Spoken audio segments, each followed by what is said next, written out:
বাংলাদেশে পাচারের আগে ছোট হাতি গাড়ি থেকে প্রায় ৩০ লক্ষ টাকা ফেনসিডিল বাজেয়াপ্ত করল পুলিশ।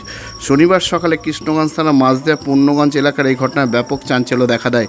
ওই গাড়ি থেকে 10,200টি ফেনসিডিল বোতল বাজেয়াপ্ত করেছে পুলিশ। ঘটনার পরই গাড়িতে থাকা চালকসহ দুজন পালিয়ে যায়।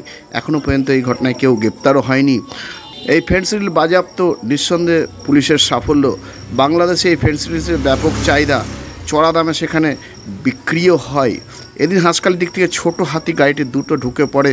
পুলিশ দক্ষতার সঙ্গে সেই গাড়িটি তাড়া করলে স্থানীয় পুলিশ সূত্রে জানা গেছে, শনিবার সকালে এই ছোট হাতি এই গাড়িটির দ্রুত গতিতে মাঝদিয়া বাজারের চেষ্টা করে। এই সময় কৃষ্ণগঞ্জ থানার পুলিশের পক্ষ থেকে গাড়িটিকে আটকানোর চেষ্টা করায়। গাড়িটি পুলিশের কথায় কর্ণপাত না করে দ্রুত গতিতে চলে যাওয়ার চেষ্টা করে। কৃষ্ণগঞ্জ থানার পুলিশের পক্ষ থেকে সন্দেহজনক অবস্থায় গাড়িটিকে তাড়া করলে মাঝদিয়া পূর্ণগঞ্জ এলাকায় দ্রুত গতিতে গাড়িটি একটি লাইট পোস্টে ধাক্কা মারে। গাড়ির চালক সহ দুজন পালিয়ে যায়। এরপরে কৃষ্ণগঞ্জ থানার পুলিশ গাড়িটিকে ঘিরে নেয়।